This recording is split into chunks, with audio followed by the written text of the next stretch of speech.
like a what's it called? Don't tempt me. I'll David do it. Lynch type Right. shit. Where is the Matrix? In Mondo's pants. Oh yeah. We're going in. I just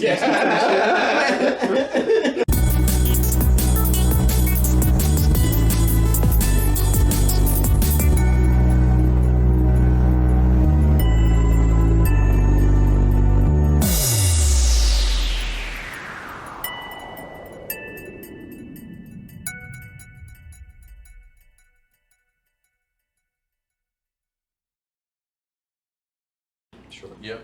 3, 2, 1.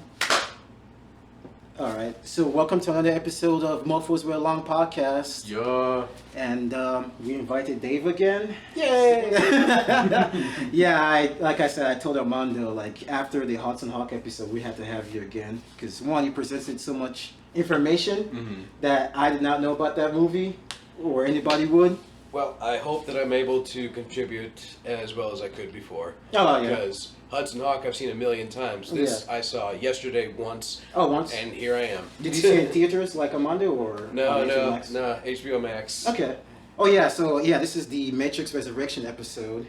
And this is the culmination of all our Matrix reviews. And how was your theater experience? Oh, well, started off, Mm-hmm. I bought tickets for me, my girl, and then two friends. Yeah. And then, they paid me for the tickets or whatever. And then they canceled. Mm-hmm. And that's when we were like, okay, let's find some people to go with us. Yeah. And then they were like, never mind, we're back on. And Okay. then they canceled again. Oh, what? Yeah.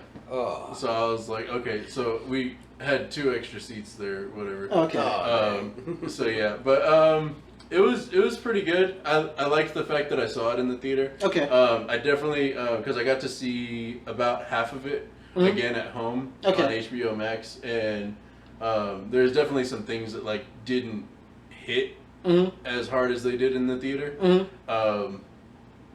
But it also gave me a chance to kind of see some things that I didn't see the first time around. Okay. Was it like a packed theater at all, or? It was moderate. Okay. I'll say that. Yeah, everybody was in the next theater over seeing Spider-Man. Oh yeah, still, yeah, that's true. That's the one that's stealing all the thunder right now. Dude, the internet already ruined that movie for me. Like, you can't go anywhere without spoilers for that shit. Man. I've somehow avoided, I think, most of Oh, them. dude, just keep trying. Dude, I wasn't even trying, and the theater's like, well, you weren't looking for Spider-Man, but I'm going to show it to you anyway. So Right. yeah, that shit was annoying. Your choice has been made for you. Yeah. So I think we discussed off screen, like we had the expectation episode, which you say you haven't seen yet, but like, what were your expectations going into this movie?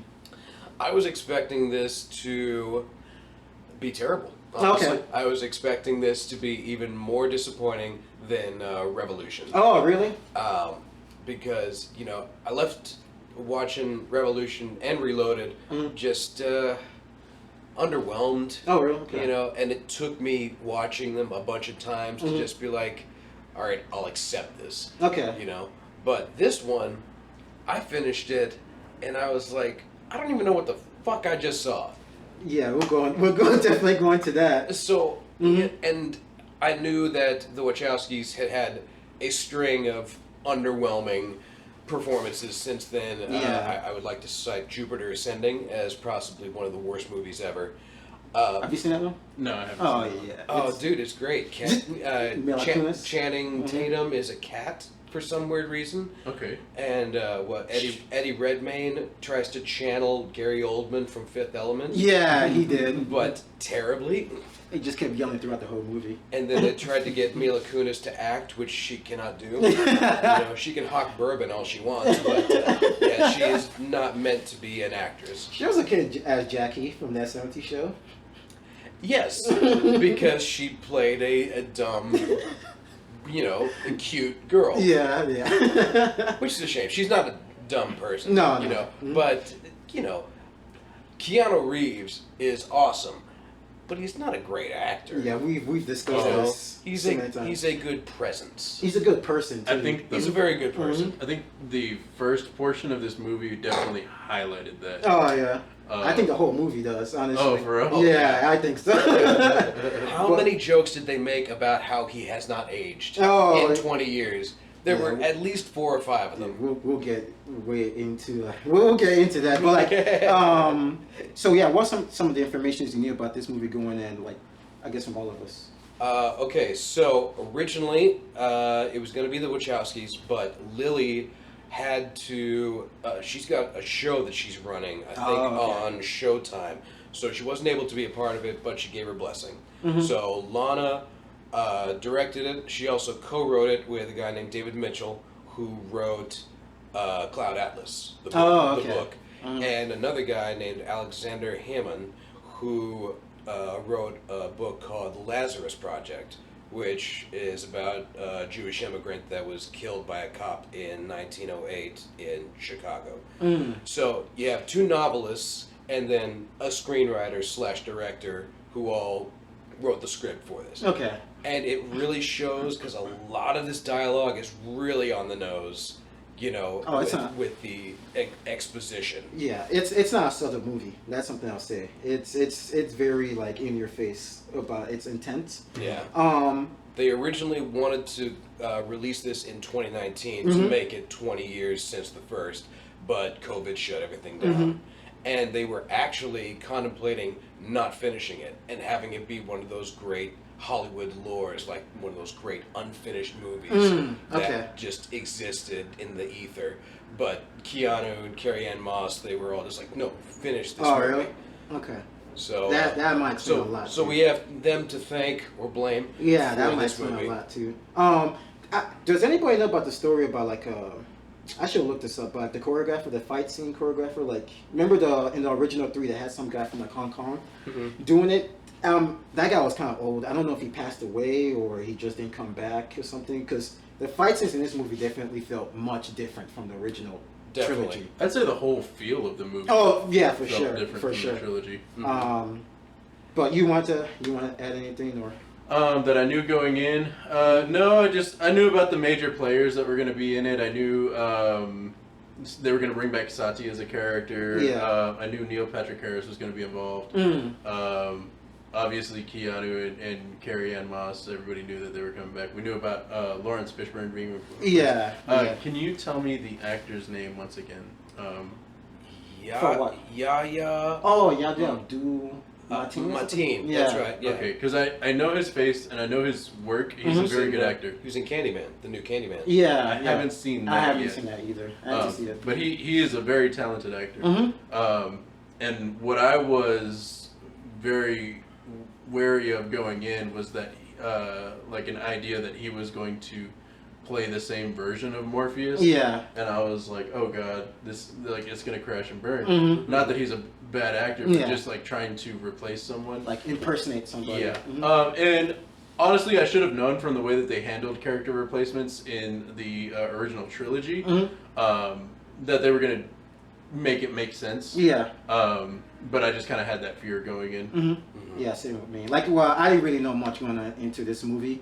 I personally avoided a lot of stuff because one, I wanted to be surprised, and two, like you, I had no faith in this movie going in because of just the recent track record, and it just kind of seemed like they were trying to capitalize on Keanu Reeves' comeback in a way, and I was just. And as we're establishing over the reviews, I hold this series dear to my heart. Even though you might have been disappointed with the second and third movie, I still personally love those movies. I know, Armando, you still like them too. So I avoided a lot of stuff.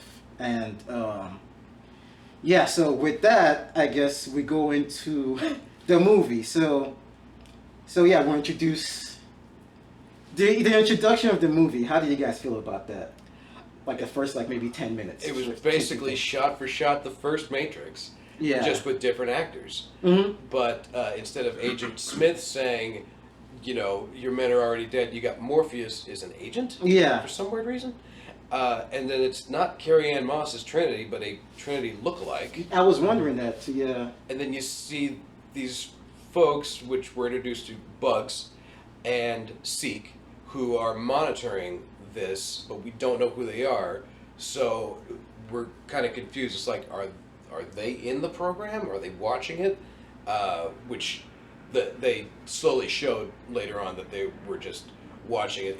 It wasn't actually the Matrix per se. It was a modal. Yeah, they mentioned that a lot. Yeah, sorry, you might add anything more? Okay. No. Go ahead. Because you saw in the theater, it's like, how was the introduction for you with the theater and everything? It was good. I started seeing everything. They started off with a phone call, much like they did in the first one, and then they, we start seeing, like Dave said, shot for shot. Mm-hmm. And I was kind of like, is this a soft reboot? What's going on? I was very confused. Mm-hmm. And then it all started to kind of click, because they were talking about, it's a modal, it's a like old code or something like that, right? Yeah. Code. Mm-hmm. And so we finally get a feel for what's going on, and that Seek can digitally present himself to the free people, Mm-hmm. I guess we could say. I don't know, what would you call the people that have been free? Free people, yeah. I guess what is it called? The red pill, I guess. Because I guess. Yeah, because they refer to people who are still on the like the influence of the Matrix, blue pill. Yeah. So I guess the red pill. I don't know. That has negative connotations. I know, with the fucking internet and incels and all yeah. these people. So yeah. You want to add anything more? I will say there was, like you were saying, kind of the fight scenes felt a lot different this time around. One cool move that I thought was pretty cool, and I liked that they brought this actress in because she, I don't know her martial arts background per se, but she was in Iron Fist, was she not? Oh, I have not seen Iron Fist. Oh, okay. Mm-hmm. But yeah, she does that cool ass move where it's like, believability, whatever. No, it's but Matrix. she does that like neck grab and then throws the agent down as she falls as well to kind of like add more oomph to his fall. And I thought that was pretty cool. Okay. How did the theater react to that's something I'm very curious, because I watched it on HBO Max, so I'm watching it by myself, and like, how did the theater react to the introduction? Was it like a chair? Were people happy to see the stuff again, or? I'll say the theater itself didn't react. Who was reacting was Darby, sitting right next to me. She's like, didn't this happen in the first one? I'm like, yes. Yeah.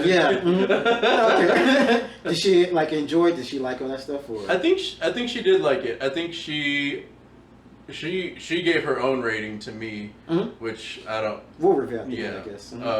Yeah, I guess I could say it. I thought her rating was a little harsh, but yeah, no. So I kind of got reactions from her, and then she really likes the song that was used a lot in the promotion, "White Rabbit," but I can't think of the name of the band. Jefferson Airplane.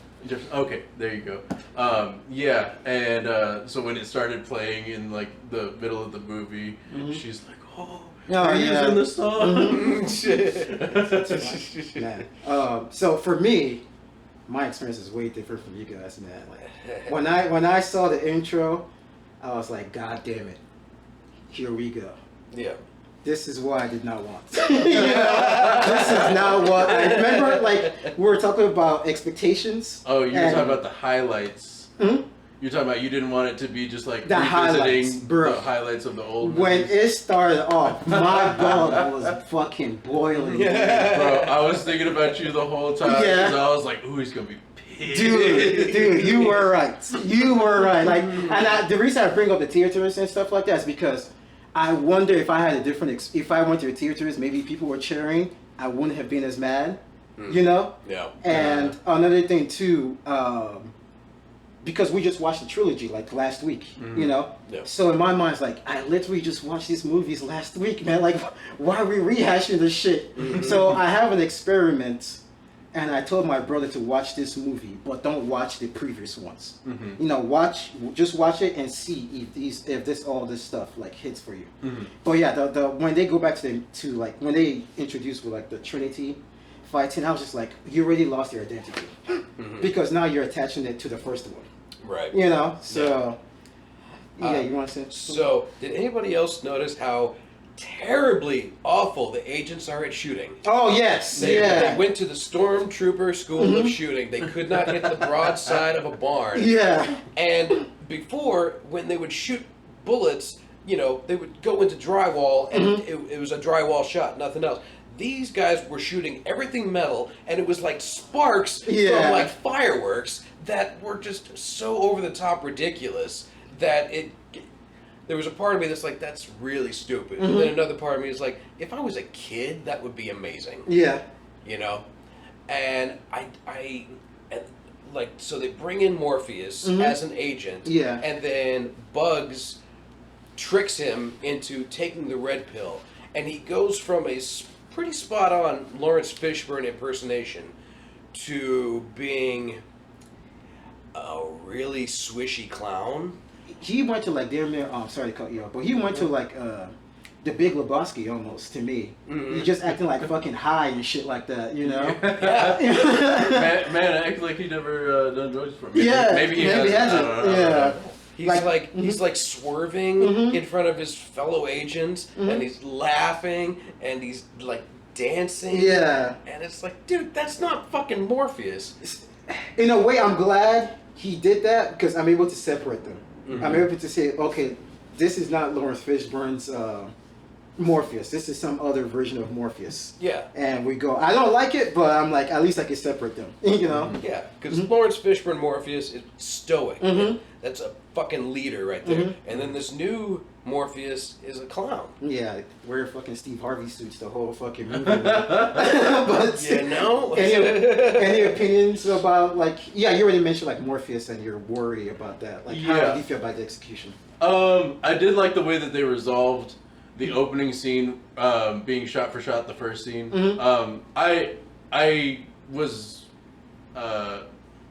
I was content with the explanation that they gave. I liked that. What was that, by the way? That within the Matrix, they kind of they made him forget that those are actually memories by saying, "Oh, this was a game you were working on," and you just kind of you had a psychotic break. You kind of started feeling like it was more of art, like more than art, and it was actual things that happened to you. So they established that he's a game designer, but so within that he has created a simulation that runs of, I guess, the opening sequence, kind of as something that's running within the Matrix that has the potential to be hacked. And they even say that later on in the movie. It's like, you put this out there for us to find. And so Morpheus is a mix of Morpheus and Agent Smith, a character that he created within the Matrix, which I think is cool because, even though they've inhibited his abilities to be able to fly and stuff, he's still able to create within the Matrix within the identity that they've given him. So I thought that was pretty cool. I guess it explains one of the problem. I mean, one of the confusion I had, because when he was acting, the Morpheus was acting all high. He went into the room with the other agents. They're like Agent Smith. I was like, that's not Agent Smith, But I guess your explanation actually kind of shed some light on that. So, thanks for that. So does that explain that whole? Because I kept mentioning this a lot too. The modal. Yes. Yeah, okay. The modal is the simulation that was always running. Okay. But it was also used to lure Neo, or was it used to lure Morpheus? It was no. So it was. I think what it was is sometimes in game dev they have machine learning, and so you'll create a program that you put it in an isolated environment and you try to train it to do what it's supposed to do in the game well.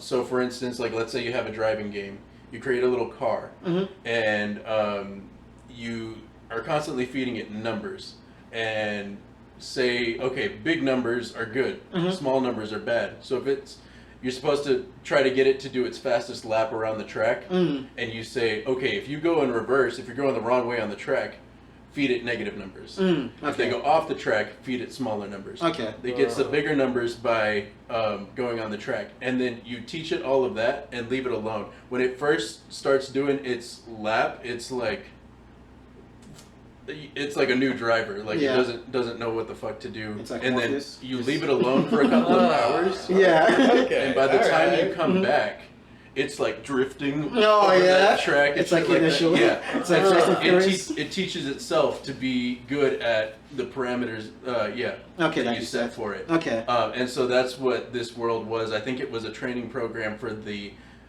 agents of the game that he was working on, so that it could be successful. Which is really detailed to put into like some kind of side story that they set apart for him, being a game creator. I thought that was very detailed. Okay. Yeah. Now, go. Elaborate with the bigger story. They're telling Tom. Yeah. He's not Neo. Yeah. I don't think they I think they call him Neo like 3 times in the movie. A couple times, yeah. But overall, they call him Tom. I think they call him Mr. Anderson once. But he is a video game designer for the game The Matrix, and they try to convince him that the previous 3 movies were all part of his game. Yeah. And that Agent Smith was actually his boss, Mr. Smith. And he just, I guess, I don't know how soon they find out that he's just repeating the same loop over and over. Yeah. And every time he realizes he's in a loop and tries to escape, he's just brought back to his therapist. I guess that's like the Matrix realizing it's about to break free or something like that. Right. Yeah. How do you guys feel about that? Like the whole explanation with the 3 movies were a video game and stuff like that. I thought with how meta they brought it, I was really enthused about that first act, because it reminded me of New Nightmare, where Freddy Krueger came alive from the script. They all recognize Nightmare on Elm Street is a movie franchise, and Freddy comes through the script and attacks people. And I was like, that is fucking cool. So I thought they were going to do something like that. And for the first third, the way they were referencing, Warner Brothers has decided to make a sequel to the Matrix trilogy. And Keanu is just like, what? Yeah, they can't do And I that. feel like that's Keanu Reeves reacting. Yeah. Not Tom Anderson. Yeah. And all the references to, that it's a game, but it's not, and it's a fiction within a fiction within a fiction. It really was cool. They had something special, that first act. I really think if they would have kept going with that, they really could have done something that forwarded the story rather than just padded runtime. Well, you I guess you also like the explanation too with the whole meta references and stuff. Definitely. Going back to like even taking it to like, hey, Warner Brothers is saying go ahead and do this, and then it felt like maybe the conversations that they might have been having for the movie, like, hey, Wachowski's like, we're gonna be moving forward with this movie, whether you're a part of it or not. yeah, Warner Brothers, like yeah. And so, I don't know that that's what happened. Maybe the Wachowskis, approached Warner Brothers or what have you, or at least one of them did. You said Lily was the one that couldn't make it? Right. Okay.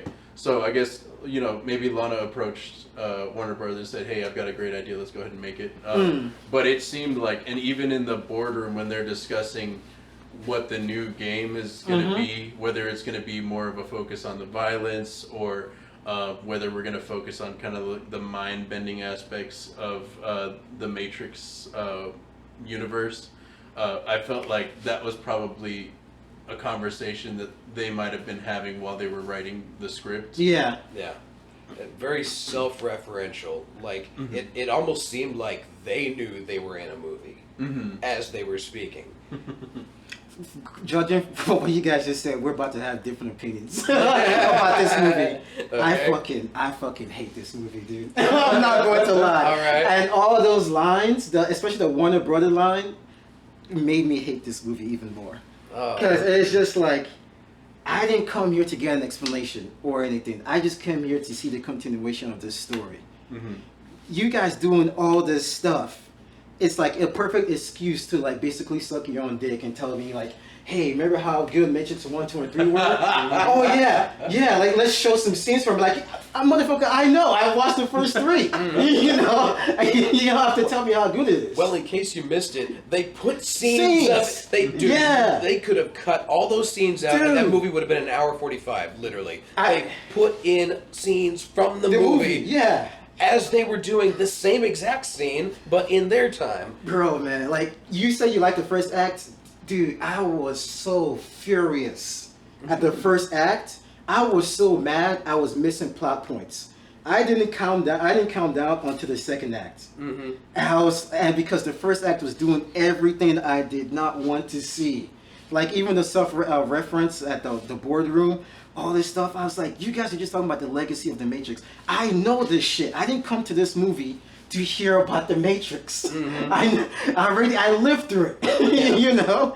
So it just kind of seemed like they were in love with their trilogy, and they wanted to show how much they loved the trilogy by showing me how much they loved the trilogy. And I was like, I don't care. You know, I just want a continuation. And luckily, by the second act, they finally moved forward to start like maybe establishing more of the world. But then I also have issues about that too. So it's like this viewing experience was not for me. Like it really made me mad. Because like we said, expectations. It's like it's something that I did not want. I did not want the highlights. I didn't want the greatest hits. And the first hour was just a greatest hit. But didn't you also see it that they were also basically doing the same thing as before, where everything is a fiction within your reality, which could also be fiction. Yeah, I saw that. I saw that, and I also saw they had like an explanation. 2 words before they went into the second act. It was like Morpheus saying that before we get you back into the Matrix, you have to like to calm anxiety, we have to use nostalgia. Yes. Yeah, and I was like, yes, I know what this is. That's explaining this whole first act. Yeah. But it still doesn't stop the fact that I have to watch 1 hour of nostalgia. Like moving forward, I'm going to feel like fast forwarding this first hour. Yeah. You know, because it's like if I watch a marathon of The Matrix, you know, imagine going back to back to back to back and you watch 4, and 4 is just basically showing you all the first 3 in an hour. Like the first hour, it's like I don't want to see that shit. I'm going to try to fast forward. But I know what they were trying to do. And that's why I asked about. They explicitly told you. Oh yeah, they explicitly said it. It's and like that's yelling parkour while you parkour. Or saying fuck while you. Yeah, sure. Well, people do that. So, but it's just like that's why I was asking about the theaters. That's why I was asking. I told my brother to watch it without watching the trilogy first, just to see how it affects people that were like. Maybe it didn't work for me, but it might work for somebody else. Did you get a opinion from him after all? No, he hasn't seen it yet. So okay. I'm going to wait till after he watches it, he's going to talk to me about it and see. I've been telling people like watch it, but don't watch the trilogy, just to see if those like the nostalgia hits, like if it actually hits for them, because it didn't hit for me, but it might work for somebody else. Yeah. But yes, it definitely seemed like. Did you ever see the remake of Friday the 13th back in like 2008, 2009? It was basically they took the original first 4 and condensed it into 1 movie. Yeah. And that's what this felt like. It felt like they took the first 3 and just followed the basic main plot points while saying we're something new. Yeah. And thus it was a sequel, but it was also a soft reboot. Yeah. And there was something very J.J. Abrams about. For real? Why you say that? Like the pacing was very Rise of Skywalker. It's like shit moved so fast you didn't have time to go. That doesn't make any sense. Yeah. And it also had a real problem with ramping shit up. Yeah. And then stopping for a shit ton of dialogue. Yeah. Which was okay. That helps for people that are actually trying to figure out the ins and outs of it. But for the average movie-going, consumer, they're just like, no, make it make sense, make it simple, move it forward. But this one, it made no sense and moved at such a pace that by the end of it, you felt a little violated. Yeah. That's how I felt definitely the first time. But you could have more, like, because you have more of a better experience. Than we did. Yeah, I don't know that I had a better experience. I just went to go see it. Like I said, like the crowd wasn't reacting very much. The most reaction I got was like my girl, giving nudges. And I think because you want to make a movie, and I think that's where they lost some people, because some people went to go see the original trilogy, and for some people all it was guns blazing, cool fights, and some stuff in between. And if you went to go see that, you missed a lot of the underlying themes in the movie. Some people, that stuff just to this day probably still goes completely over their head. Yeah. And I think that they really wanted people to slow down and focus on the themes that were in this movie, and it felt kind of more spoon-fed. So those people, I don't know whether they liked it or not, but I think those were the people that they were trying to reach, was the people who wouldn't catch the themes right away. Of the original? Yeah, either the original, and they even talked about that in the boardroom. The trans allegory and stuff like that. Yeah, like all that stuff. And they were like, no, people just want to see the shooting. So like it was kind of it was meta in that sense as well. Kind of that really they were just trying to get all audiences on board. Yeah, I think they had a message that they wanted to promote with the movie. I think so. I'm definitely going to say something off camera about the message. Okay, for sure. They had a message at the beginning, and then it just kind of devolved into another Matrix movie. To me, it doesn't even feel like another Matrix movie. I mean, it kind of does in a way, but if, like you said earlier, it feels so much different from the original 3. To me, this almost feels like a family film, kind of, almost. Almost, man. By the ending, it just became so feel good. It's like, what the fuck is this, man? I can see that. Yeah. You gotta save Trinity. Why? Reasons. Yeah. I guess that's the kind of how you mentioned the Matrix. It kind of falls into another Matrix film. That is kind of like a Matrix plot. I was like, oh, this is kind of like the first one where they have to go save Morpheus. And I was like, oh, okay, they have to go save Trinity. It's following the same kind of beats, but. All right, something I gotta know from y'all. What did y'all think of Keanu's acting in this one? Oh, I mean, it's never been good. Yes, but it was very not Neo. Oh yeah. It was very almost Clint Eastwood, the way that he was almost talking like a defeated gunslinger. Yeah, that's true. Trying to jump on the horse one more time, but confused because the horse is now, a Dodge Omni. I mean, that's one of the positive things I would give this movie. I wish they established this more. Like, you could tell Neo's like out of his prime. He feels kind of like lost in this new world. And I think that's something they established in the second act, but like how you said, it was going so fast, they didn't even have time to like flesh that out. Yeah. Because they wanted to just go to the next action act or like stuff like that, But Neo, the character, at the first, I felt like he felt kind of neutered in a way, like what the fuck, But at the same time, it's like, I guess it makes sense. The way I took it, I still do have a problem with his acting. Oh yeah. But I think the way that he was trying to play it was because kind of what's been spoon-fed to him by the new architect, who we discover later is who his therapist is. For I guess the 7th iteration of the Matrix at this point. Because the last trilogy focused on the 6th iteration. Oh yeah, you're right. So this would have been the 7th iteration of the Matrix, which I think they keep touting as like more secure and easier, like harder to hack. Oh, okay. And things like that. So they've basically that whole time that he's been sitting in the chamber after they cloned him a couple times.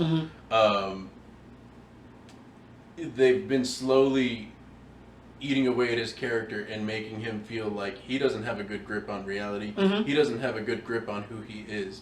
And they've worked that into him so hard to the fact that he's just like, I don't know who I am. I can't tell. And he relies on other people to tell him what's going on. So when things start hitting the fan, and one scene where like it just kind of really it shows that I don't think he played it the way he should have. Which scene? Was when Morpheus tries to break him out the first time. Okay, yeah. very. He played it a lot with his body. Mm-hmm. Oh yeah, because he was like shaking and stuff. Yeah, like that. Yeah, and, it was very weird. And I got what he was trying to do. Mm-hmm. If I was there coaching him on set, I would have set a focus less on using the body and focus more on using the face. Yeah. Make the body smaller, make the face bigger.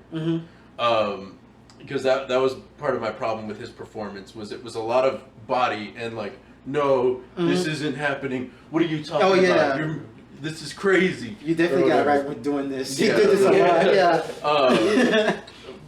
Yeah, I thought more of that focus could have been directed at the face. And closer shots. Oh yeah, okay. For that, I thought some of the wide shots. I mean, it makes sense because he's throwing his body everywhere, but like close shot and say, "Hey, Keanu, this is a close shot. We need more face." Okay, I see. You know what I mean? And you brought up an interesting point. This is supposed to be a more powerful Matrix than the one before. This is like 60 years in the future since Revolution. These agents suck balls. Oh yeah, I don't think one protagonist died. That was a huge problem with this movie. Stakes. That's what I said. It was like a family movie, man. Stakes. No, I never once felt like any of them was in danger. Yeah. At all. I did not. Like when Morpheus is chained to that chair, and the helicopter and the fucking turret gun, and he's not going to make it, and Neo runs and catches him. You felt that shit. Yeah. You really thought he was about to give up all the secrets. That is stakes. This one, shit moved so fast, and nobody could really feel anything. Yeah. Even like the enemies that had the swarm, it just felt like faceless enemies, zombies basically. Yeah. I was like, it feels weird to have zombies in like the Matrix. And they explain that too, that like the Matrix is now more populated with bots. Yeah. People disguised as programs disguised as actual people. So it seems like bots have more real estate, if you will, in the Matrix than some other programs did before. A lot of the programs we come to learn have been wiped out in the Purge. Yes, the Purge. But so they've kind of done away with like, okay, we need a heavier presence of people. If something goes wrong, we can just flip these on and go. Which like I kind of like that, kind of didn't. But yeah, especially like towards the end when they're using the bots as bombs, I was like, okay. I mean, I like that more than like you taking over people and they just kind of like you're sending a whole bunch of people to their death. But that does make you wonder like, okay, how many bots do you actually have? The way I kind of like countered that in my own head is like, maybe because within the Matrix you have to assume that they're simulating the entire world. So maybe the portion of the Matrix that Keanu finds, Neo finds himself in, is heavily populated with those bots for the reason of Neo is there. And like to keep him in check. Yeah, exactly. Gotcha. Okay. Dude, you got way more from this movie than I did. Honestly, I'm glad you're here to like explore that stuff. Well, one thing I did notice is the way that they flipped their own philosophy. Because the first trilogy, it was all about people in the real world trying to hack into the Matrix. And in this one, it's the Matrix that's trying to hack into real people. So, and I love the whole, choice is an illusion, because you already knew what was going to happen. And that immediately made me think, okay, I'm really interested in the Matrix right now. Suddenly my phone gives me notifications of the Matrix. Did I choose that? Yeah. Or was the choice made for me, and I'm given the illusion of choice? I kind of like that meta philosophy on itself. But of course it had to be, fucked with by cute tentacle robots going... Don't you feel bad for this weird octopus that helped you somehow? Yeah. And then the little robot droid giving the fist bump. Yeah, that fucking dude. Disney-fying bullshit. When you mentioned J.J. Abrams, I actually also had the Star Wars effect too. Yes. But it was the wrong. It was a different Star Wars movie. I had the same. I was thinking about The Force Awakens more. Yep. Because if you see The Force Awakens, it's basically a New Hope. Yes. For the next generation. Yes. So if you watch it without maybe seeing A New Hope or just new, you enjoy it.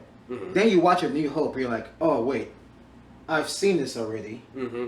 I'll just rather watch A New Hope, you know, than this one. So it kind of that movie doesn't age well moving forward because it's referencing the other one so much. So that's how I got the J.J. Abrams effect. Mm-hmm. Then you bring up all like the toys ideas with the fucking Mojo Horizon and fist bump. Like, get the fuck out of here, man. Yeah. You know, and the other robots helping out. See, that stuff I wish they kind of stuck. They slowed the movie down, which even though they did around that second act, they can explain the new world. I wish they were there longer because this is what I want to see. I want to see post-revolution's world. You know, like I want to see how this shit has changed. Yes. And the scene, my favorite scene in the whole movie, I wouldn't say favorite, the best scene to me in the whole movie was after Neo, gets awakened from the Matrix again, and he's sitting in that room, and he's just like talking about all the journey he's been through, and he's like, that didn't even matter. They put that in a video game. That didn't, like, none of what I did mattered. I was like, dude, that hit so hard because you see this guy's journey. And you see what he sacrificed, only for him to awake and think nothing changed. So it's like his whole journey was useless. And I wish they established that. I wish they expanded on that more. But and when the girl just like, things did change. Like they kind of give a flash of what happened in between. I was like, yeah, this is what I'm interested in. And they go introduce what has changed, and you see robots are living with machines are living with humans. I'm like, okay, see, like this is what you need to do. Like show more of this. Then like, oh no, we need to go save Trinity. So fuck all that. Let's go back. I'm like, oh my god. Yeah. I think kind of what you were touching on that, like they focus too much on the nostalgia. Yeah. And I would have liked to see a little bit more backstory on the war of machines versus machines. Yeah. Oh, dude. It was 2 minutes. Yeah. I was like, no, that's the movie I want to see. Exactly. Yeah. I would have loved to see that. That would have been great. Sorry, I cut you up. Oh no, you could. So, what did y'all think of them borrowing from these other franchises? For example, a shootout in the hallway where the hallway tilts, almost like Inception. Or when they're fighting on a train and suddenly everybody gets possessed and chases after them, like Train to Busan. Or when at the end where fucking Neo does his Hadouken and fucking hits the car and the car flips a la Stranger Things. Like, there was a bunch of stuff that I was like, they stole that from this. They stole that from this. And it's like, oh man, they're even falsifying. That's terrible. Just terrible. That was disappointing to me, but I want you to talk more because you definitely have more of a positive experience with this movie, I enjoyed it. And I can openly say, like, a lot of these ideas were definitely borrowed from other movies. Whether it was intentional or subconscious, we could argue that all day. I did like the way that the back doors played out because previously, and that also does become something that's like, okay, I don't know, because within the whole like new Matrix and it being more secure, how is it that they're able to access these back doors now?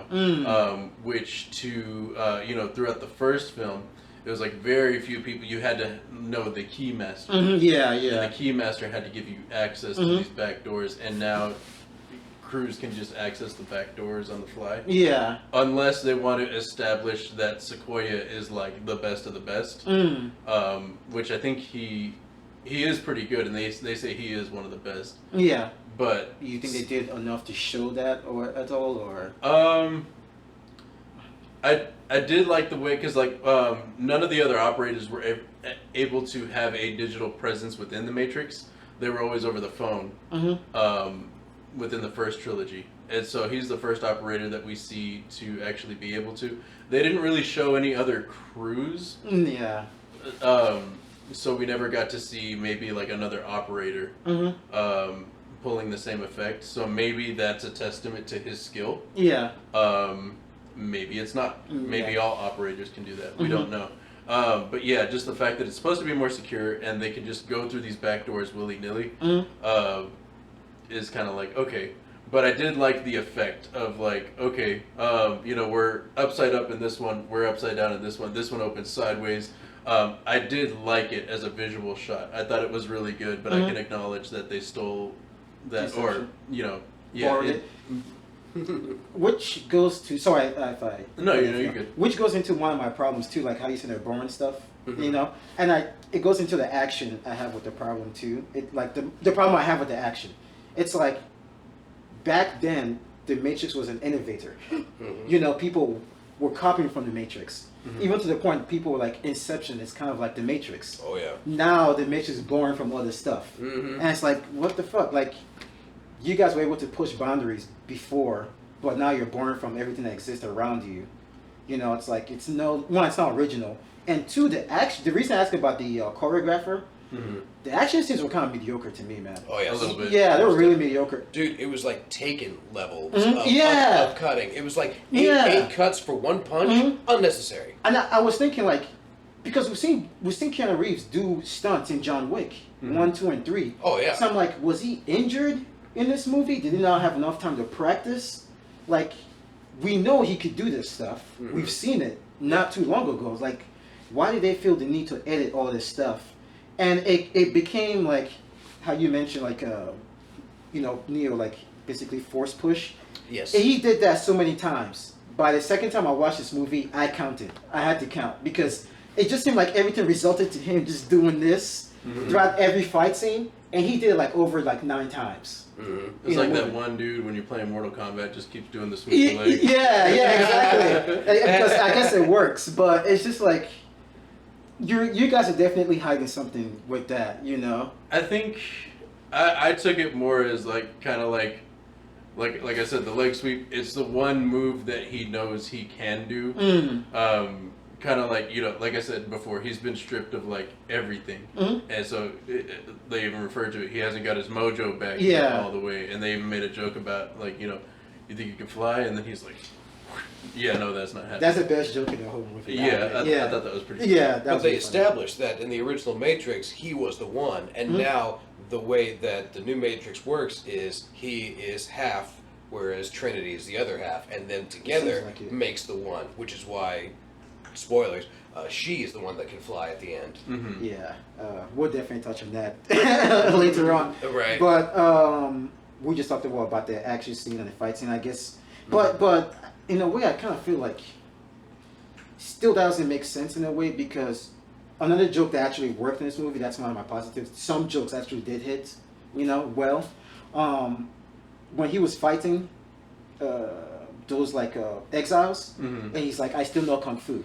Oh my god. And I was like, if you still do, motherfucker, use it then, He did against Smith, but later on in the movie, he refers to force push again. That line made me throw up in my mouth. I actually thought that was a funny line, honestly. I thought the Merovingian coming back. Oh my god. I thought he was one of the most meta characters of the whole thing. The boomer with an axe to grind about young kids. Social commentary and shit. Zuckerberg and all that shit. I was supposed to have a spin-off. I was like, dude, This is kind of funny, but overall, this is really annoying. It like solidified how much I hated that character. Yeah. Yeah, I was like, oh, just get the fuck out of here, man. Like when he showed up and was like, he's like, basically doing social commentary of today's time with how we text and shit like that. I'm just like, dude, like you're dating yourself with all these references, all this stuff, and you're talking about Wikipedia and Mark Zuckerberg. Like, shut the fuck up, man. Yeah. Like, I hate that character so much. Yeah. And I feel like in a way that's kind of the Wachowski's kind of like talking to us through his character. Yeah. Yeah. So. I thought it was better. I liked it. Yeah. Okay.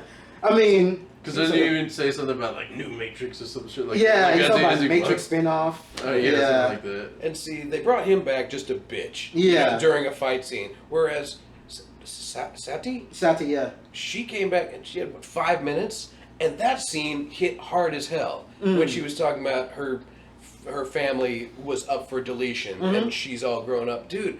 That was real. That I felt that gave it gravitas.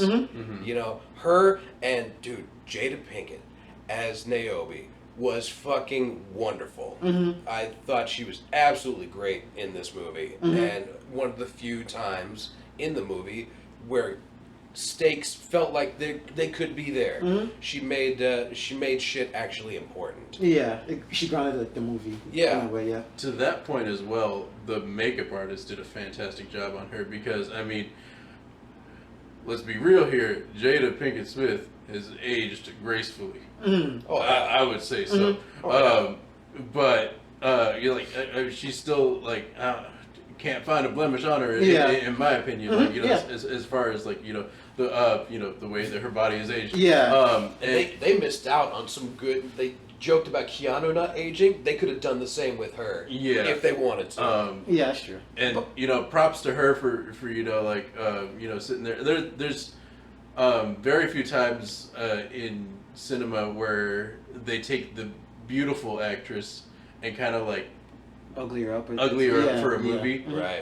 And I have a lot of respect for actors and actresses who can do that. It's like, okay, you're known for being good looking, and we're gonna make you look either older or grotesque or what have you. They did that for the Silent Hill franchise for Alessa's mother. Within the franchise, the actress herself is a very beautiful woman. But they had to kind of make her, you know, she's the exile of that group, and so they kind of had to tone her down and just like make her look kind of grotesque and like an exile would. So yeah, I have a lot of respect for people who play you know, who look pretty or you know in real life, and they just kind of like fuck me up, you know. Charlize Theron did that for Monster. Yeah. Who else? Johnny Depp made his career doing that. It seemed like. Yeah. Yeah, so I know what you mean. Yeah, like they and Christian Bale, he does that a lot too. With the body transformation, and it was believable in this movie. Like she looked like an old woman to the point that I was like, did Jada come back for this movie? Because I was like, is that Jada? Like they aged her up so well, and I was like, it's funny. Yeah, I see what you mean. I had to look it up after the movie. I was like, was that Jada? Yeah. Because I don't think she was even promoted to be in this movie, so I guess it was kind of a surprise appearance. One of the ones that actually worked, you know. Now, so we're talking about all the characters they brought back. Let's talk about the new ones. What do y'all think of Bugs? I thought she was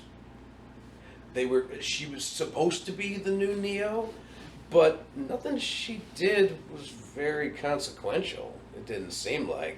It seemed like she was at the forefront of getting things going. But then after that, it was like, okay, I'm just going to stand back. Yeah. I think the movie, like how we established, there's some ideas they want to pursue, but because they're so, like, infatuated with their old movies and these old characters, they'll be like, all right, let's just go back to the old ones. You know, they introduce these characters.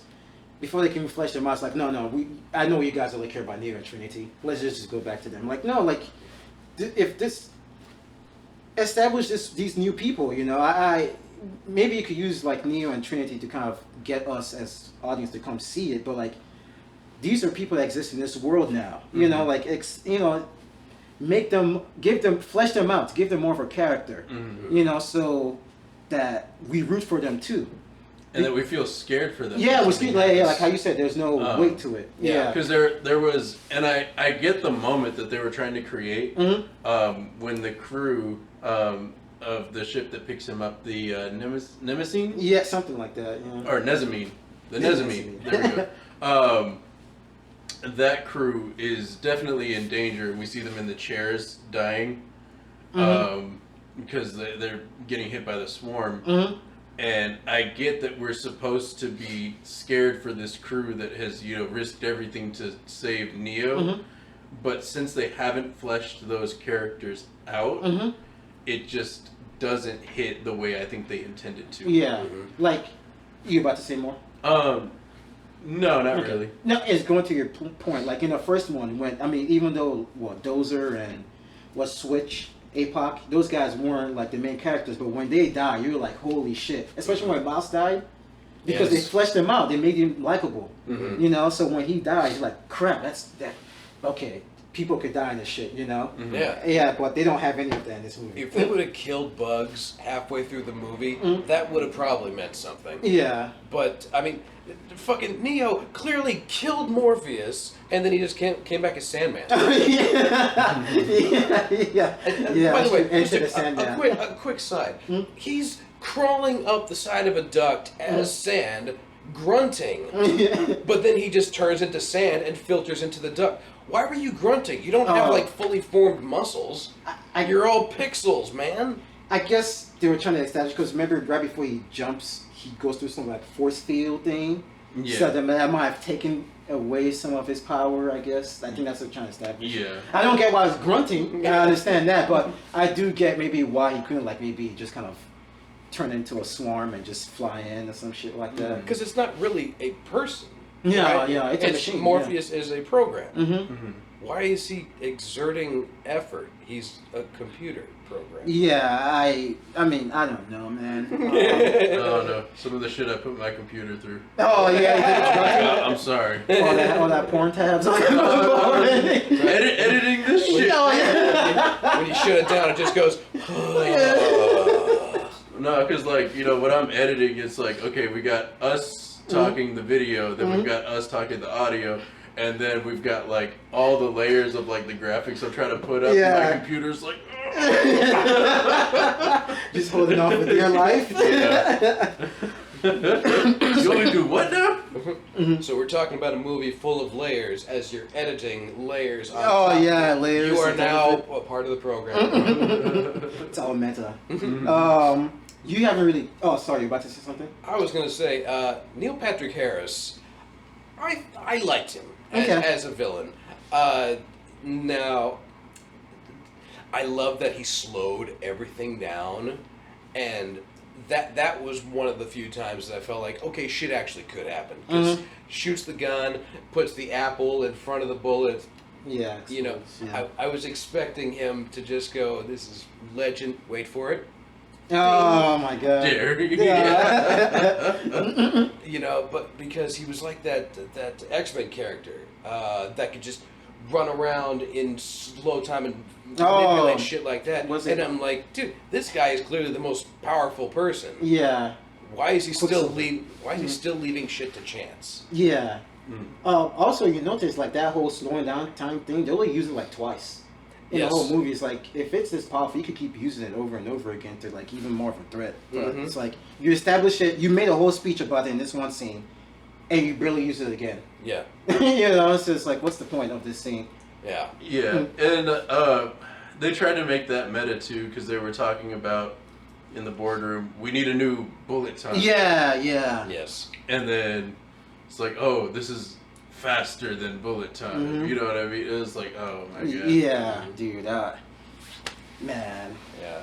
Yeah. Also, like you said with Neil Patrick Harris, that's another problem with this movie. Like, there seem to be no threats. I mean, you already said that, but like no villainous threats. No. Until the last like 30 minutes. Yeah, he was the closest thing to an actual threat. Yeah. And then at a certain point, he got frustrated and just became Jim Cornette. Yeah, he did. At a certain point, I was expecting him to just start yelling at the camera with a tennis racket, and Yokozuna's right behind him. I was like, you do not know who you're dealing with. I love the wrestling reference. Red suit, yellow tie. But, but up to that point, I thought he was a commendable villain and one of the few shining lights of this movie.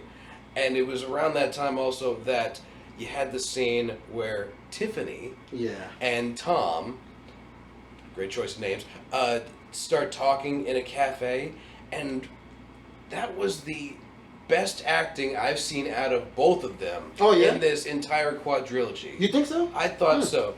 Because, first off, Carrie Ann Moss is an amazing actress. And she has not been given a chance to spread those wings in these movies. You know, but you see her in, like, Chocolat. She's absolutely amazing. And in this, where they're like, I know you, but I don't know you. And I'm a character in your game, aren't I? It was really beautiful as a fan to see them. And that's where I think they fucked up from the very beginning. Those two should not have been lovers. They should have been brother and sister that didn't know it. If they eliminate the romance, because that's the relationship they have that I totally believe. Because they did not kiss in this movie. At the ending, once. Did they? Yeah, once at the rooftop. I don't even remember that. I feel like they got close, but they just like put each other's foreheads against each other. The Indian kiss. But you know, those Indian movies where they don't kiss, they just kind of rub faces. Maybe I missed it. But I always felt they had more of a sibling relationship because I never bought them as being in love with each other. Like ever. Oh yeah. It's funny you bring that up.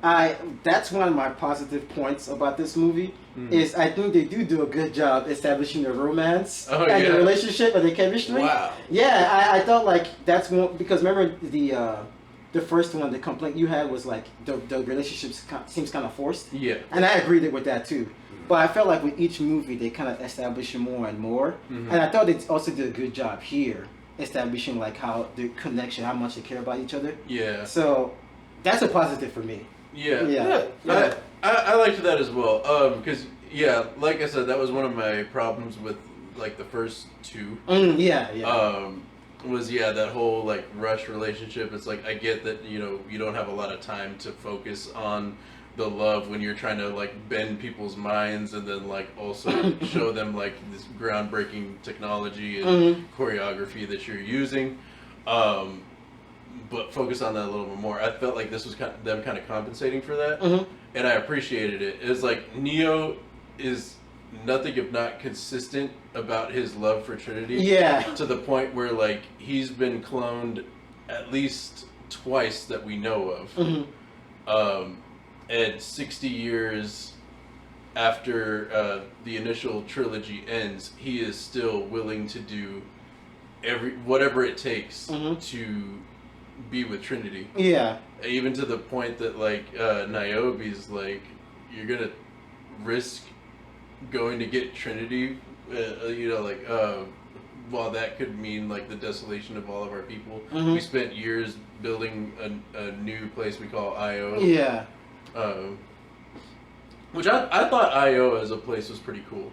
We barely see it though. That's the thing. It wasn't the drug-fueled orgy that Zion was. Oh my God, I really complained about that last movie. That last review. But I guess now we're kind of like in the third act. To me, I was hoping this would be the saving grace because that's something I've also said in the first three is that this movie, the momentum, when it picks up, it just keeps going. And the action, at least for the last act is always good for me in all three. And in this one, the third act did not hit too. That was like, at that point, I just kind of gave up on this movie. It just kind of, like you said, nothing felt, there was no stake. Nothing was earned. Yeah, nothing was earned. Well, it was like the same beats as the first one. It's like, okay, instead of Morpheus, we're saving Trinity this time. Right. And there wasn't even like a really like redeeming cool fight scene or anything at the ending. It was just like, they were at the cafe with all those cops and shit. But you barely, because the movie's just, like as you said, Taken, just kept cutting to different things. It's like you couldn't even focus on the action on screen that was happening. And next thing you know, they're outside. They're fucking, chasing, and it's raining men outside. The fucking bots falling over. I was just like, it's over. In a way, this is our generation's Hudson Hawk. Oh, I was thinking about that too, honestly. Except Hudson had to build from scratch. These guys had 3 movies, and they still ended up with the same fucking product. I was actually thinking about, is this going to be the Hudson Hawk of our generation? Because it feels like to me, but... and it even complete with an Ex Machina ending. Oh, yeah. Agent Smith, out of nowhere, helping Tom, being able to not be slowed down and just shows up with the gun. And it's like, how did you do that? Well, when Neo became free, let's just say, I had time to play. Yeah. It's like, what the fuck kind of an explanation is that? Well, how are you more powerful than Neo? And you're a program, I guess, from a different fucking Matrix. It's because they're half of each other. Right. And they established that in the first trilogy. Is one is there to counterbalance the other, and so because they're both kind of dumbed down, like they're both essential to the Matrix running. as long as the anomaly is within the program, that counterbalance has to be there. Yeah. So they had Smith there, a program, unaware of himself being a program, and that's why when the raid happens and he sees the gun, like he realizes it. Yeah. Like, holy shit. He awakens to it. Yeah. But wait, so he's the counterbalance to Neo? Yeah, he's Yes. always been. Mm-hmm. But then Trinity is also the counterbalance to Neo in that they form the sphere of energy where they can get close but not too close. And then Morpheus is actually half Morpheus, half Smith. Yeah. Anybody? Yeah, I know. I agree with you. So Convoluted? the half Smith, half Morpheus, it sat well in my mind. It goes kind of back to Plato, the philosopher. The idea of because again he's Neo's creation within the Matrix, so he's not going to capture the essence. He's going to be strong for sure because he's a mixture of two very, very strong characters that Neo came across his path in his first expedition. Yeah. Yes. You speak through. But they're never going to capture entirely the essence. Mm-hmm. It kind of goes back to Plato's thinking that so like let's say you got the perfect gingerbread man is in the idea of the cookie cutter, not the cookie cutter itself or the product of the cookie cutter, but the idea of the cookie cutter. Once you create it, it's no longer perfect, and so it's his perception of what they would be together fused, but definitely not as strong as either of those individuals would be. And so that's... Oh, look, I've gone cross-eyed. Yeah. No, and I know that's like I don't know. I was trying to think of that just because they played a lot around with a lot of philosophies, especially pertaining to Plato within the first Trilogy? Trilogy, yeah. And so that kind of made sense to me. It also made sense that once Smith realized who he was, he would come in and be badass. Now, living within the Matrix, and then also, he's strong as Smith, but how does he figure out a way around the new bullet time when he's only been free to be Smith for a matter of hours or a day or two or what have you? Hours basically. So that I'm like, Smith is powerful, but is he that powerful? Yeah. But yeah. Speaking of that character, how do you guys feel about Smith in this movie? I like that actor. Yeah. I miss Hugo Weaving. Dude. I fucking love Hugo Weaving. Yeah. He said he would do it. He did? Yeah, but they never called him. Yeah. And they never called Lawrence Fishburne either. Yeah. That was a missed opportunity. Yeah, for sure. But the guy, Goff, I think is his name. He portrays a corporate douchebag quite well. Mm-hmm. And I'm really glad he didn't try to impersonate Hugo Weaving. That would have been so fucking lame.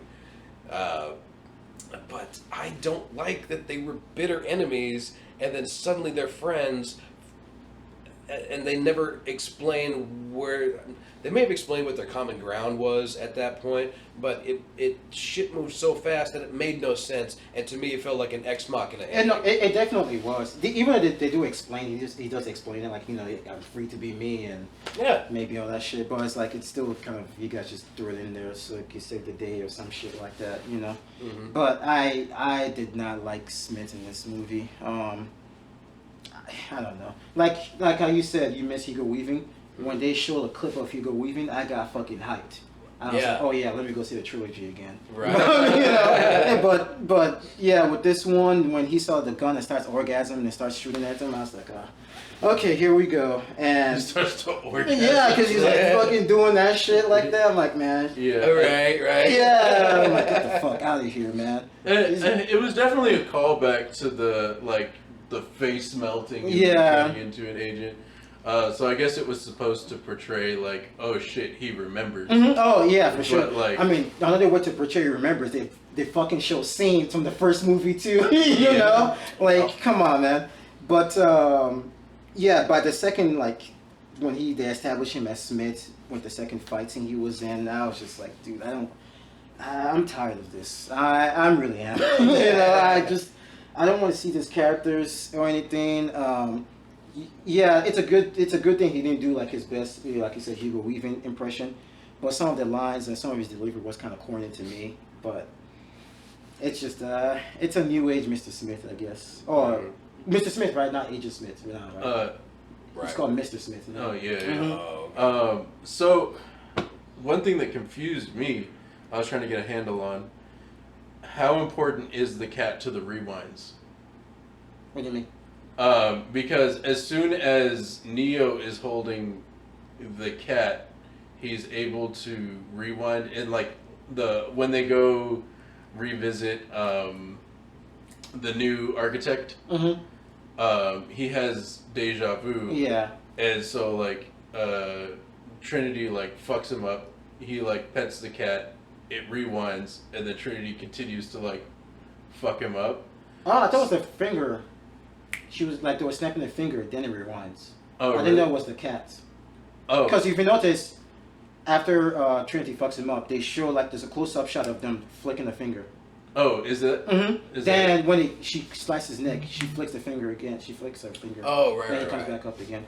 Oh, okay. Yeah, but I mean, there is some importance to fucking deja vu because he's damn near supporting cast in this movie. Now you see the cat from the beginning, the middle, and the ending. And I thought you were trying to talk about the scene where they're fighting the cafe in the third act, and Neil Patrick Harris sees the cat and he's like trying to reach for it. I thought that's what you were trying to emotion. Yeah, for. well, because I didn't necessarily see the flick. What I saw, what I correlated was it looked like every time Neo stroked the cat, that it would rewind. Maybe the snap was to let Neo cue him up to show the cat. That's what I thought. Okay. That's what I thought initially watching it. I haven't, because like I said, I only saw the first half a second time. I didn't get to see the second half, so I'll have to go back and like look at that again. Something I was able to pick up on, and I noticed it with Trinity, but I didn't notice it with Neo until my second watch through, is in the reflections of the coffee table, you can see their manipulated DSI. Yeah. So you can see Neo's when he's talking to Jude. Yeah.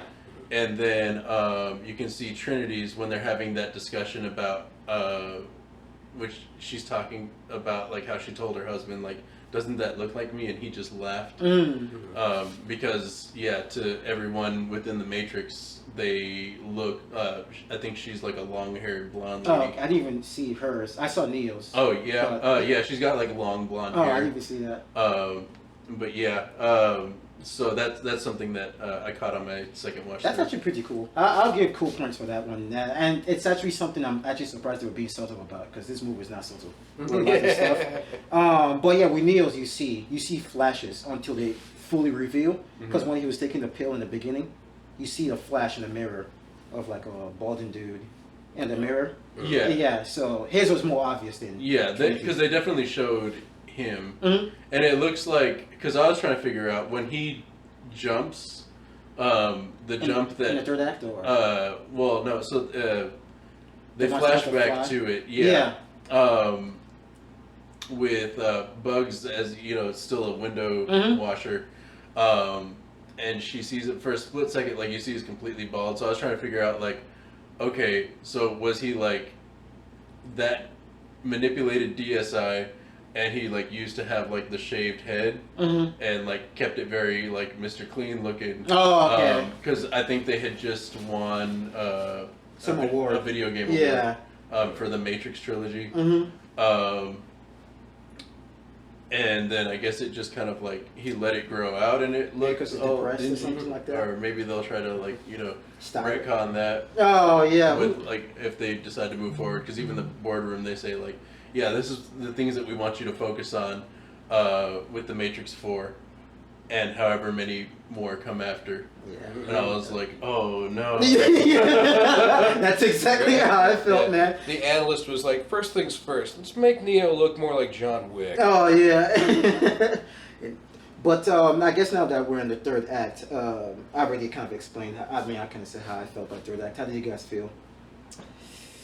The swarm. It was something. It was just a bunch of mindless drones.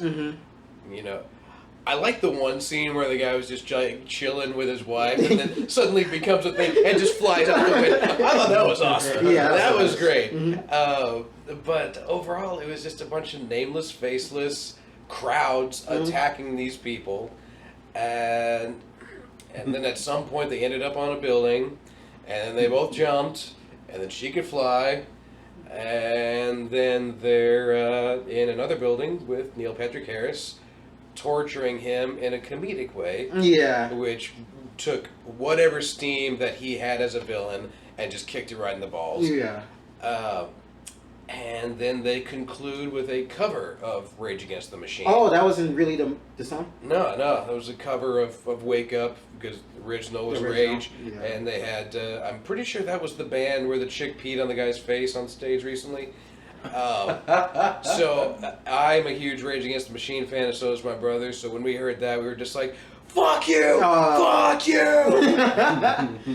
How do you feel about the third act? The third act.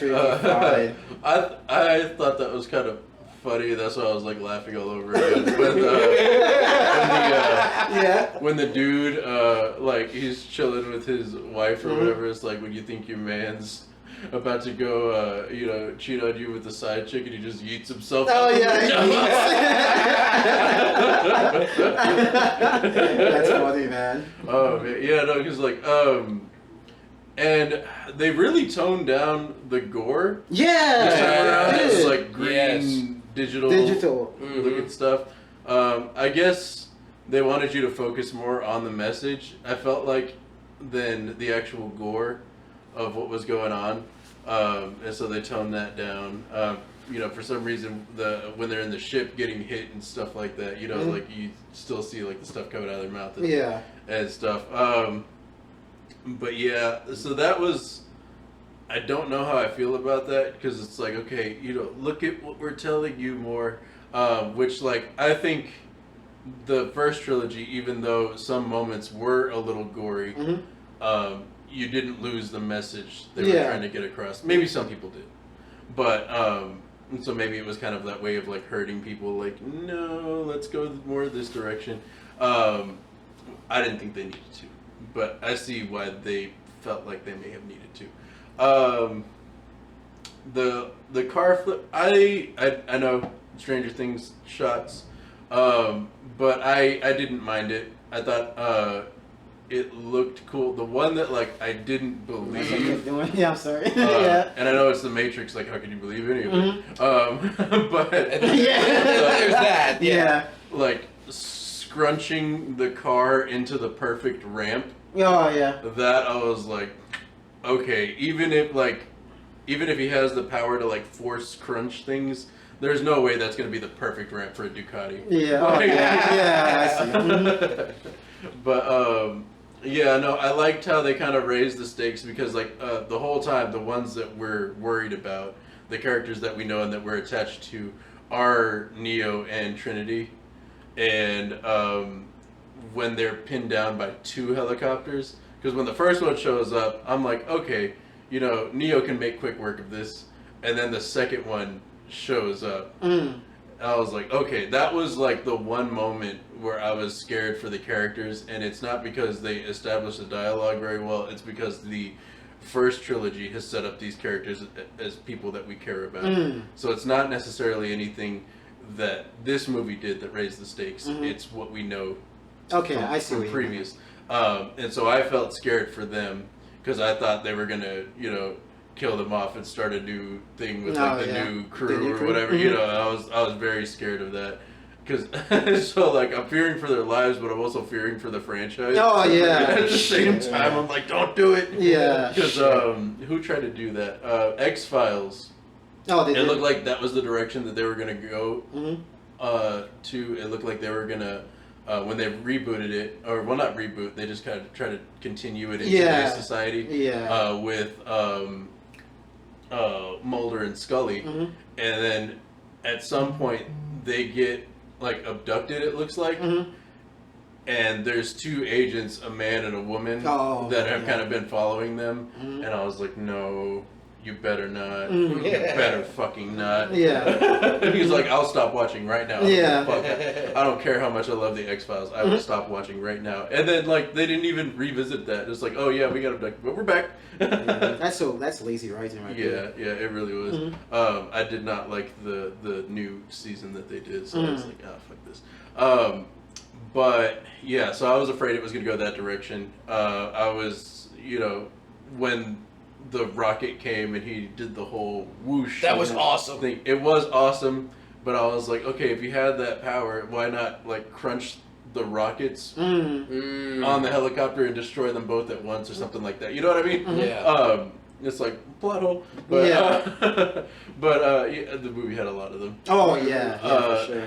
I did like the final shot of them like kind of flying. Oh, for real? The corkscrew. I know it's cheesy, but I'm a sucker for that, especially because like we've been following their love story for 4 movies now. Like, I liked it. Okay. I know it's cheesy, but I'm a sucker for it. I mean, it's your opinion. It's how you feel. Yeah, for me, a third act. Yeah, it was bullshit for me. And yeah, and no stakes for me at all. I was never scared once, really. Yeah. When they were doing all that stuff, and with the rooftop scene, I guess it was nice to finally see them like kiss and stuff like that. They also had like shots that are kind of going back to the first time with the bullets, the shell cases falling down. Yeah. And shit like that. I was like, it's cool. It's okay. Because by the second act they finally slowed down the nostalgia, even though it's still there. But when Trinity starts flying to right now, I still don't know how I feel about that. I want to be mad, but I'm like, no, it's the Matrix. You could, and it's a different type of the Matrix, so stuff could happen. So I don't think I'm mad. It is kind of corny to me, but I'm not mad about it. It's like, okay, it's the Matrix. You can do whatever you want. And like you said, the ending, when they're basically just torturing the main villain, I was just like, what's up with this comedy family shit, man? The analyst. Yeah, the analyst. And yeah, it just felt like a family film. Like how how you're saying they took away from the gore and to digitize. That's why I thought about that, because it's like, I don't think in my opinion, I don't think they were doing that because they want you to focus on a message. I feel like they did it so everybody could kind of watch this movie. Because barely anybody really gets like brutally killed on screen. Yep. The people that do die violently on screen, they get digitized, so it's like there's no stake to it. They barely said the F word like twice in this movie. So I was like, man, you could even take the Savage to go see this movie, Yeah. Yeah, then the last shots of when they're done talking and it zooms out to call back to the first one, and they're both flying. I was like, fuck this movie. I don't want a sequel. I don't want anything. I just because I already hated the fact they called back to the original, because they just won't let go of the balls of the original. Then they even use the same song, they even use the same shots and stuff like that. It's like, guys, like, come on, man. Then when they flew and held hands, I was like, it's over for me. I'll say, when they were torturing the analyst, that first kick that does exactly what she was describing, what she wanted to do to her husband. I know Darby's kind of like, she's not so big on the gore. So like when he came up and that jaw was like, oh yeah, she was like, oh shit, in the theater. That's funny. That's actually, that's really funny. I mean, I guess I could kind of before I give my. Should we give our rating? There's one thing I want to discuss, but I don't know if I should give a rating first. I want to discuss. Okay, yeah, you can go. Okay, that third act. Okay, so Trinity has had several conversations with this guy that created the video game that apparently she works for, and she's like, "You based that Trinity character off of me, right?" And so that's pretty much the relationship that she knows, because she's just been in a loop, and she's like, I vaguely know you, but as far as we're concerned, I work for you. Yeah. That's about it. Yeah. And you seem like a friendly guy that I just spoke to and really just got introduced to the other day. Yeah. And then, out of nowhere, she's unplugged from this thing she didn't even realize she was plugged into, and the first thing she does is she has to walk into that cafe as now a free person that she doesn't even know that she is, surrounded by agents and this motley crew of weird haired people with guns, and you sit down with this guy that you basically just met the other day, and your decision to either stay or go means his death or everybody's sanctuary. What kind of a mind fuck is that? Yeah. To like wake up and have to make a life or death decision on someone you barely know. And I don't know. I guess I wish they wouldn't have unplugged her from the Matrix and then immediately put her in there. Yeah. Like, she should have had a little bit more time getting acquainted with this new thing, before they sent her into the lion's den. I thought that was actually one of the more ridiculous philosophical decisions, and one last thing. What did y'all think of that end credits scene? Oh, the cat trick shit? That's it. I could have done without. Yeah. Dude, how come that's such a dated ass joke? In 2021, I guess maybe what was it filmed? 2019? No, it finished last year. Oh, last year? Well, that's such a dated joke to be using like the internet cat videos. Like, dude, that hasn't been like a relevant thing since like the mid 2000s. Lame. I mean, there's still cat videos. Oh yeah, but it used to be like a meme that the internet is nothing but cat videos, like in the late 2010s. I mean, late 2000s. Yeah. And so it's like to make that joke now, it's like you guys missed the mark with this shit, man. Yeah. You guys are still obviously stuck in 1999 to 2003. It seems like with how much stuff they keep referencing and shit. Yeah. But two quick things I want to get your thoughts on. Oh yeah. So one, just really quick, how do y'all feel about the cafe being named Simulate? I didn't even notice that, honestly. Oh, you didn't? No. It's on the marquee above it. Oh, yeah, I didn't even. I feel the same way about that as when they named the betraying character Jude, as in Judas. Oh my god! So just more on the nose writing from the Wachowskis. Gotcha. And then, how do you feel about both Neo and Trinity conveniently having two jacks? I didn't even notice that too. Honestly, man. Because I was trying to figure out the whole the mechanics of how they kept her plugged in the whole time. And then rerouted bugs in for a second. That's true. I guess it could be explained because remember the scene, the analyst is explaining how we brought them back. So I guess maybe that's some modifications he made. But why would they need two jacks? I don't know. For the ending, I guess. the Bill's X. Another thing, Christina Ricci only had one scene. Who was she? I don't even know what the fuck she was.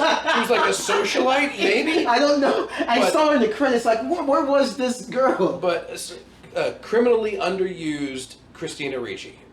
That's how. Where was she at? I don't know. She had the big fucking hair, and it was like a toasting scene, and she was just expositing some bullshit, and then the end. It was like what? It was kind of like the Merovingian's first scene. If he never came back. Oh, yeah. It's just like, ooh, they're going to be important, and they're gone. Oh, yeah. I mean, that's how most of these new people felt like, honestly. But I do have one more thing I want to say, but maybe we should give our ratings first. Okay. Before you could go first. I mean, maybe I should go first. Go right ahead. We might end up more positive.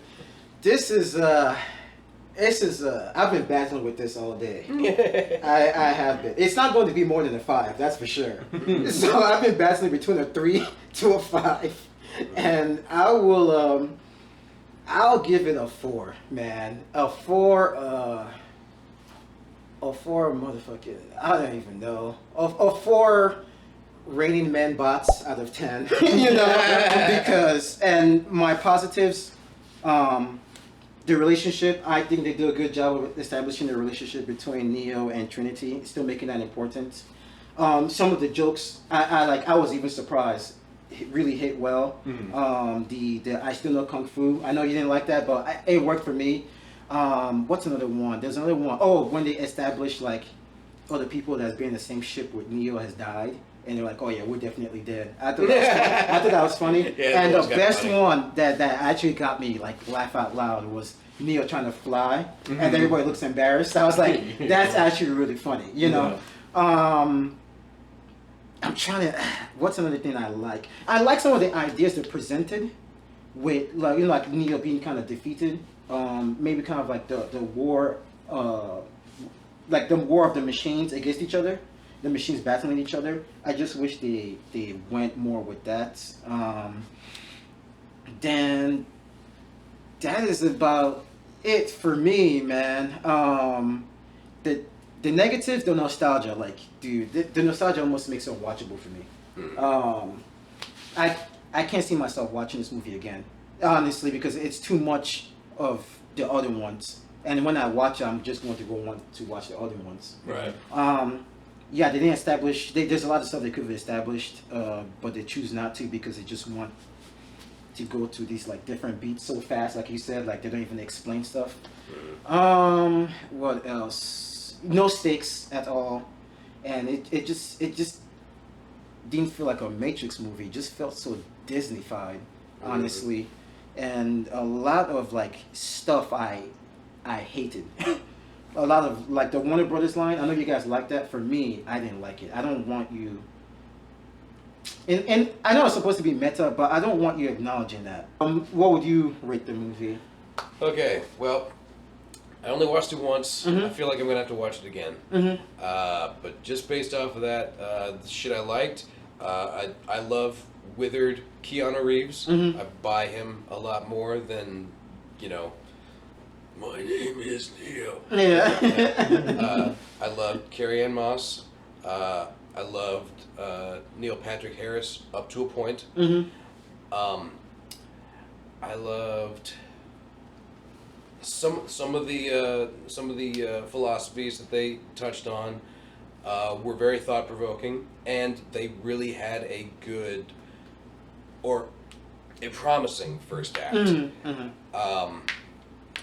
I did not like the fast pacing. Yeah. I did not like the Ex Machina ending with Agent Smith. I did not like the cutesy shit, and there are way more jokes in this movie than the original trilogy combined. Yeah, kind of. Yeah. Unnecessary. Completely unnecessary. But here's the weird thing: I watched it, and I was just like, "Oh, that was a piece of shit." But then all day today, I'm just like, all the good parts kept playing in my brain. And I was like, was that a bad movie? So I've been battling with that. So as of right now, after one viewing, I would give it 6 reflective puddles in the street. They had a lot of that. I think that was like, I don't know if that was intentionally like a callback to like, well, or just a reference to ray tracing. Now every game has to have ray tracing. Oh yeah. I was like, man, remember like back in the day, like, you know, the GTA characters, they would hold the blunt like this. Oh yeah.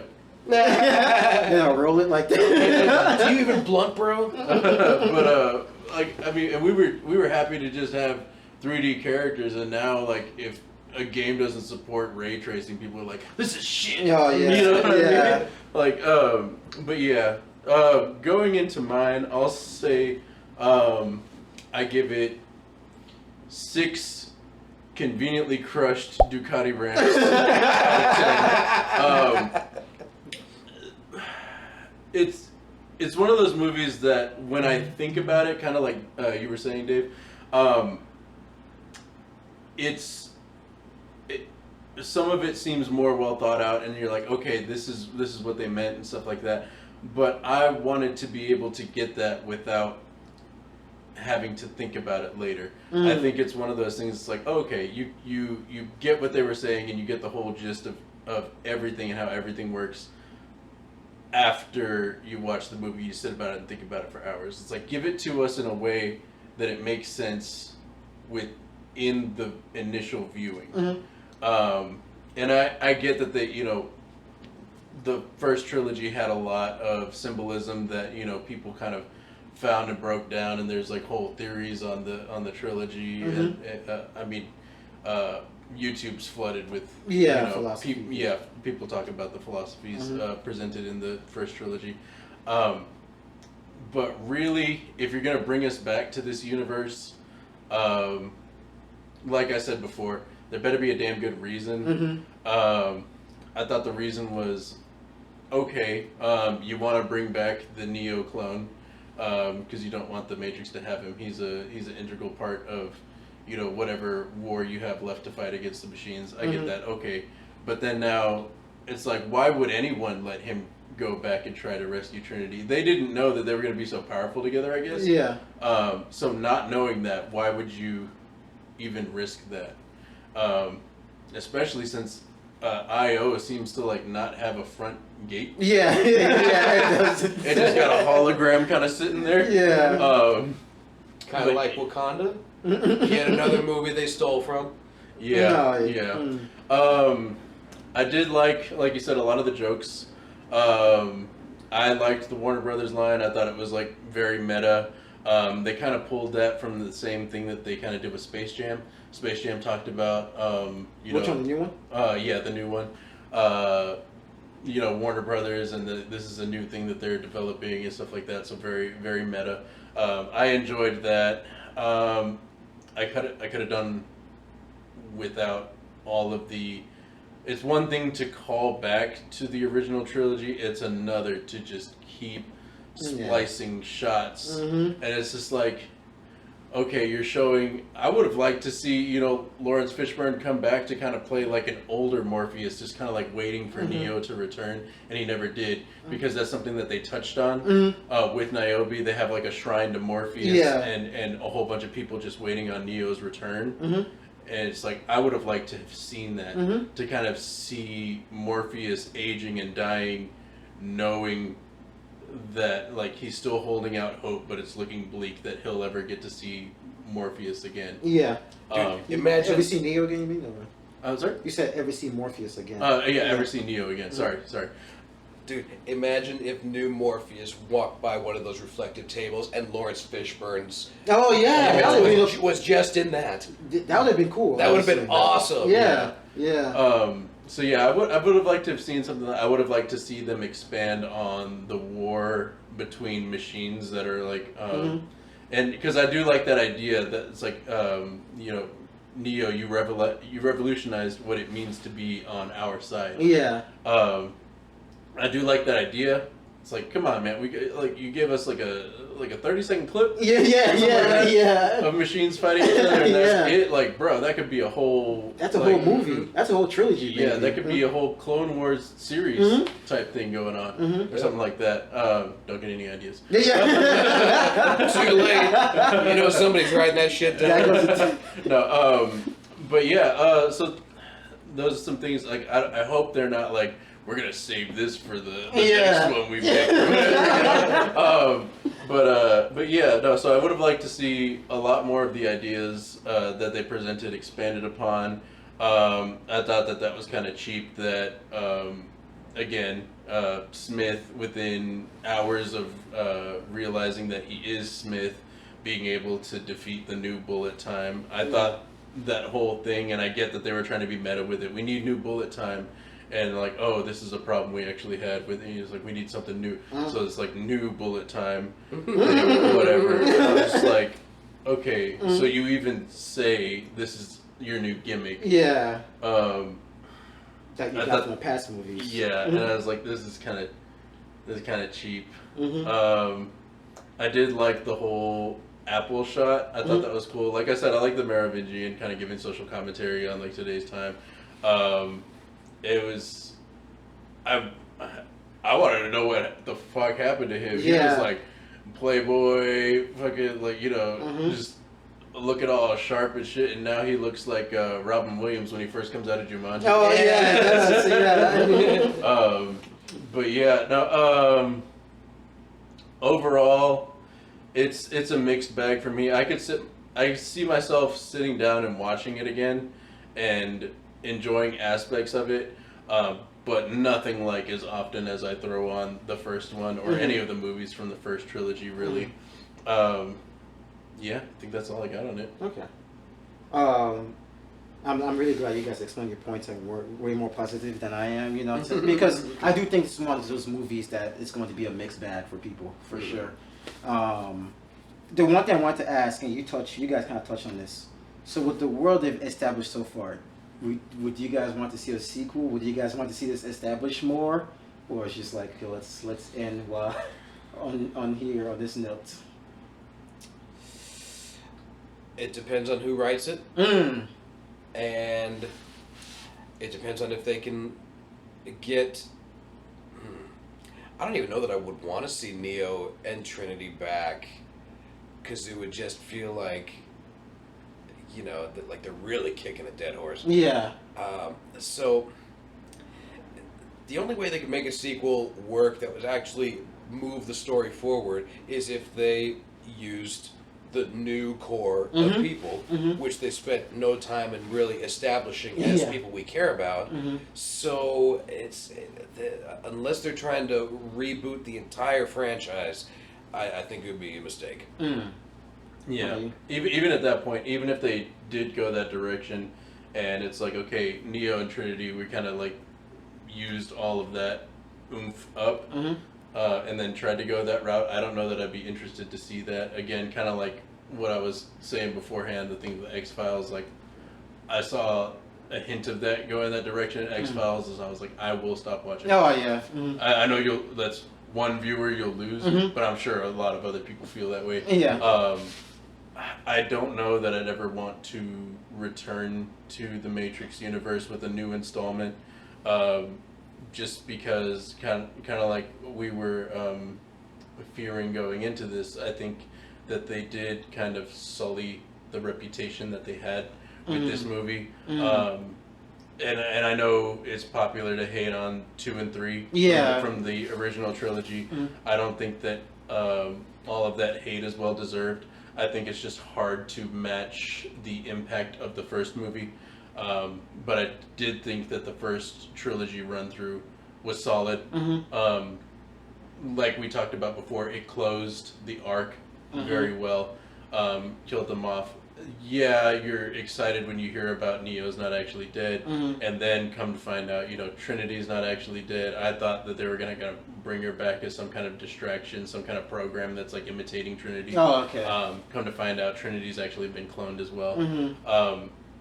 But I don't know that I care about those characters enough to see them in a movie that continues to sully the reputation of the franchise. Yeah. And that's another thing I was going to bring up. Like, would you guys even be interested in, like, reviewing them if they came out? Yeah, I don't even know if I might... Oh, if they gave it the Mandalorian treatment, like if Merovingian got the Mandalorian treatment from posh, centralite to greedy, or creepy-ass bum, or if they took any one of the side characters, fuck the core, took one of the more interesting side characters and gave them like a serial show, and Jon Favreau was a part of it, then yes, I would be all about that. But I don't think they will. It goes into my point to actually what you just said. With the core, it's over. Let's not come back to this. You really did a good job, like kind of explaining maybe like your points, and I agree with you in those points too. I definitely don't want to see a world with fucking Neo and Trinity flying over the sky, kissing each other and shit. It's like this arc is over. Like, one thing I would say I'm glad about this movie, even though it did somewhat sully the the legacy, it didn't break it. You know, luckily Right. for me, I can still watch it and still see the original and be satisfied. I just don't want to see this world moving on because one, like you said, I don't. Even though they created this world, the Wachowskis, I kind of don't trust them with it anymore. Yeah. You know, funny enough, but they're the creators. But like you also said, like this world is so rich, and I said this in expectations. I would love to see parts of the Matrix we haven't explored. Well, not as movies, maybe as TV shows, as like cartoons, animes, video games. Yep. You could explore so much of this world. Yeah, like with all the mediums, and it kind of frees you to do that if you don't always have, you know, because you don't have Neo or Trinity or any of the original to bug you down or to feel like you have to reference the originals. You could kind of create new content, you know. So if they are going to create new content, please don't make any more movies. Just as some of the points that they brought up in this movie, like with the machine battling each other, expand on that more. But I would love to see like a mini series. Yes. Can you imagine like a 10-episode mini series on HBO Max explain like the war between the machines? I would love to see that instead. You know, so. Yeah, let's just leave the series as it is now, man. And it's over, you know. And as much as, like I said, as a negative, it was a feel-good ending for me as a negative. It could also be a positive for somebody because Revolutions was kind of ambiguous and kind of like it wasn't looking good for our heroes. You know, personally, I like that more, but I can see the wider audience like actually finally getting their sweetheart moments, like how you said you were touched by them, you know, flying at the ending, holding hands. Yeah. So yeah, it ends well, and let's just call it a wrap on the Matrix. You know. But with that, I guess we'll call this episode. Oh yeah, all right. I hope it wasn't too convoluted. Oh no. As we said in our previous episode, the expectations episode, I believe this is going to be our last video for the year. We're going to take some time off to kind of gather ourselves and figure out what direction and new ideas we can bring to the table for the channel as a whole coming into the new year. We appreciate you guys sticking with us, though. Oh yeah, thank you, and all the Tetty people that have been watching, you know. And please just make sure to like and subscribe, and yeah, definitely leave comments, you know, because I do think it's one of those movies that creates discussions, and we would love to hear different ideas of what different people grasp from it. You know, I said the nostalgia didn't work for me. Explain maybe how it worked for you, and stuff like that, and but yeah, any ideas that you had, any other themes that you saw in this movie. You guys touched up on a lot of them, but if anybody notices any more, you could definitely leave them in the comments. And yeah, definitely thank you guys for sticking with us. You know, we're just two random mofos. You know, I came up with this idea, and my boy Armando's already improved so much in the editing. You know, it's fun seeing. It's fun for me, even though I'm part of the show, seeing what you're going to come up with. So I thank you for that.